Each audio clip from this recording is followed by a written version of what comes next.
నా పేరు అమృతమ్మ, మాది రాపోలు గ్రామం, పరిగి మండల్. నాకు ఈ ఊళ్ళో ఇల్లు లేదు. కాంగ్రెస్ పార్టీ తరఫున నాకు ఇల్లు వచ్చింది. రామ్మోహన్ రెడ్డి సార్ గారికి, రేవంత్ రెడ్డి సార్ గారికి, పరశురామ్ రెడ్డి సార్ గారికి, కాంగ్రెస్ పార్టీ నాయకులకు అందరికీ నా హృదయపూర్వక నమస్కారాలు. గండు వెంకటేష్, మాది రాపోల్ గ్రామం, పరిగి మండలం, వికారాబాద్ డిస్ట్రిక్ట్. నేను రాపోల్ గ్రామ కాంగ్రెస్ పార్టీ అధ్యక్షునిగా పనిచేస్తున్నా. మన కాంగ్రెస్ ప్రభుత్వం వచ్చినాక మన రేవంత్ రెడ్డి గారి ఆధ్వర్యంలో మన తెలంగాణ రాష్ట్రంలో నిజమైన పేదవారు ఎవరో గుర్తించి ఇందిరమ్మ ఇండ్లు ఇవ్వడం జరిగింది. అందులో భాగంగా మా పరిగి మండలంలో మా రాపోల్ గ్రామానికి ఫస్ట్ విడతలో మా ఎమ్మెల్యే గారి సహకారంతో మా గ్రామానికి ఒక 13 ఇళ్ళు రావడం జరిగింది. గత 10 సంవత్సరాలు ఉన్న టీఆర్ఎస్ ప్రభుత్వంలో రాష్ట్రంలో కానీ గ్రామాల్లో కానీ ఇంతవరకు ఒక ఇల్లు వచ్చిన దాఖలు లేదు.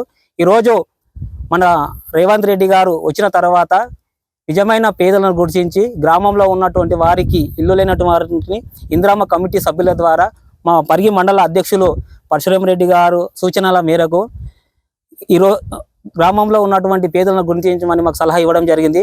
అందులో భాగంగా మా గ్రామానికి ఒక 13 ఇళ్ళు రావడం జరిగింది. ఈరోజు పరిగి మండల నాయకులు అందరూ వచ్చి మా గ్రామంలో ముగ్గులు వేసి భూమి పూజ చేయడం జరిగింది. ఇంకా సెకండ్ లిస్ట్లో కూడా మా రాపోల్ గ్రామానికి ఇంకొక 30 ఇళ్ళ వరకు వస్తాయని నేను రాపోల్ గ్రామ కమిటీ అధ్యక్షునిగా తెలియజేస్తున్నా. ముందుగా రాపోల్ గ్రామ ప్రజలందరికీ రాహుల్ గాంధీ గారి జన్మదినం సందర్భంగా అందరికీ శుభాకాంక్షలు తెలియజేసుకుంటూ, ఈరోజు మన ప్రియతమ నాయకులు బడుగు బలైన వర్గాల ఆశాజ్యోతి మన వికారాబాద్ జిల్లా కాంగ్రెస్ పార్టీ అధ్యక్షులు మన పరిగి శాసనసభ్యులు గౌరవనీయులు డాక్టర్ టి రామ్మోహన్ రెడ్డి గారి ఆదేశం మేరకు మేము ఈరోజు పరిగి మండలంలోని కొన్ని గ్రామాల్లో ఈరోజు మేము ఇందిరమ్మ ఇండ్ల లబ్ధిదారుల ఏదైతే ఇండ్లు ప్రొసీడింగ్స్ చేయడం జరిగింది. అదేవిధంగా భూమి పూజ కూడా ఈరోజు స్టార్ట్ చేసుకుంటూ సైద్పల్లి గ్రామంలో ఇప్పటి వరకు కొన్ని ఇండ్లకు స్టార్ట్ చేసి ఇప్పుడు రాపోల్ గ్రామానికి రావడం జరిగింది. గౌరవ ఎమ్మెల్యే గారి సూచన మేరకు మన రాపోల్ గ్రామంలో కూడా మన ఒక 18 మందికి లిస్ట్ ఇవ్వడం జరిగింది గ్రామ ఇందిరమ్మ కమిటీ సభ్యుల ఆధ్వర్యంలో. అందులో మనకు 13 ఎలిజిబుల్ అయినాయి, ఇంకొక 5 వచ్చేట్టు ఉన్నాయి. 5 కూడా ఈ 2-3 రోజులు 5 మందికి కూడా ప్రొసీడింగ్ ఇప్పిస్తాం. దాంతోపాటు మా గ్రామ అధ్యక్షుడు అడిగింది కాబట్టి ఇంకొక 3 ఇండ్లు కూడా కలిపి ఎక్కువ చేయడానికి కూడా నేను ఎమ్మెల్యే గారి దృష్టికి తీసుకుపోయి ఆ 3 ఇండ్లు కూడా ఇప్పించడానికి ఇంకా ఎక్స్ట్రా అంటే 20-21 ఇండ్లు ఇప్పుడు మీకు ఇప్పించేటట్టు నేను ప్రయత్నం చేస్తున్నాం. ఇప్పుడు కాంగ్రెస్ ప్రభుత్వం వచ్చినాక మనం ఏదైతే తెలంగాణలో మనం బీఆర్ఎస్ ప్రభుత్వం ఉండే అప్పుడు బీఆర్ఎస్ ప్రభుత్వంలో మనకు ఇందిరమ్మ ఏదైతే డబుల్ బెడ్రూమ్ ఇల్లు ఇస్తామని మనం మాయమాటలు చెప్పి మోసం చేసి 10 సంవత్సరాల అధికారంలోకి వచ్చి మనకు ఒక్క డబుల్ బెడ్రూమ్ కూడా మనకు బీఆర్ఎస్ పార్టీ ఇవ్వలేదు.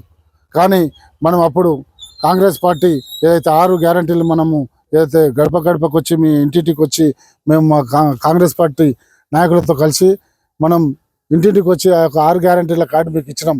6 గ్యారంటీలు అమలు చేస్తాం మేము ఖచ్చితంగా. మీరు మా కాంగ్రెస్ పార్టీ చేతి గుర్తుకు మా రామ్మోహన్ రెడ్డి అన్న కోటేయాలంటే మేము అందరినీ వేడుకున్నాం. మీరు దాన్ని మన్నించి మీరు నమ్మి కాంగ్రెస్ పార్టీని నమ్మి రేవంత్ రెడ్డి గారిని నమ్మి మన ఎమ్మెల్యే రామ్మోహన్ రెడ్డి గారిని నమ్మి మీరు చేతి గుర్తుకు ఓటు వేసి భారీ మెజార్టీతో 25,000 మెజార్టీతో మనం అందరం కలిసి ఆయన గెలిపించినాం. ఆయన ఎమ్మెల్యేగా గెలిచిండు. దాన్ని దృష్టిలో పెట్టుకొని ఆ మాట ఇచ్చిన మాట ప్రకారం ఇప్పుడు రాష్ట్రం అప్పుల పాలు చేసిపోయాడు కేసీఆర్. అయినా కానీ మనం 6 గ్యారంటీలు అమలు చేయాలి. మనం మాట ఇచ్చినాం పేద ప్రజలకు, పేద ప్రజానికానికి, రైతులకు ఖచ్చితంగా మనం చేయాలనే ఉద్దేశంతో మనకు ఇందిరమ్మ ఇండ్లు కూడా మనం ఇప్పుడు ఎవరైతే నిరుపేదలు ఉన్నారో, ఎవరైతే గూడు లేని వాళ్ళు చాలామంది ఉన్నారో వాళ్ళని గుర్తించి వాళ్ళని ఖచ్చితంగా ఇప్పుడు గండ అమృతమ్మ ఆమె ఇల్లు లేక హైదరాబాద్లో బతుకుతున్నది. ఆమె ఇప్పుడు ఇందిరమ్మ ఇల్లు వచ్చినందుకు ఆమె నవ్వుకుంటా ఇప్పుడు ఆమె ఊరికి వచ్చింది. సొంతంగా ఇల్లు ఇప్పుడు కట్టుకుంటుంది. ఇప్పుడు భూమి పూజ చేసినాం మేము. ఖచ్చితంగా ఆమె సొంత ఇంట్లో ఉండి ఆమె సుఖ సంతోషాలతో ఉండాలని ఆమెను కోరుకుంటున్నాం. ఎందుకంటే కాంగ్రెస్ ప్రభుత్వం అంటేనే పేదల పార్టీ, కాంగ్రెస్ పార్టీ అంటేనే బడుగు బలైన వర్గాల పార్టీ. ఎప్పుడైనా ఆనాడు ఇందిరాగాంధీ ఇండ్లు ఇచ్చింది.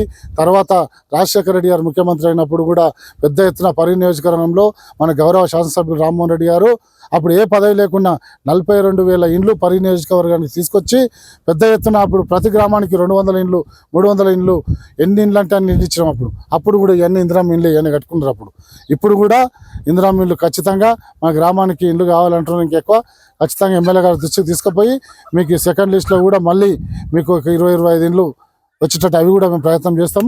చేసి మీ ఊళ్ళో ఖచ్చితంగా ఇల్లు లేని వాడు లేకుండా చేసే బాధ్యత కాంగ్రెస్ ప్రభుత్వం తీసుకుంటుంది. మన గౌరవ ఎమ్మెల్యే రామ్మోహన్ రెడ్డి గారు తీసుకుంటారు, మేము తీసుకుంటామని మీ అందరూ తెలియజేస్తూ, దీంతో పాటు ఇంట్లో ఒకటే కాదు, మనం 6 గ్యారెంటీల్లో మన మహిళల కోసం ఉచిత బస్సు సౌకర్యం కల్పించడం,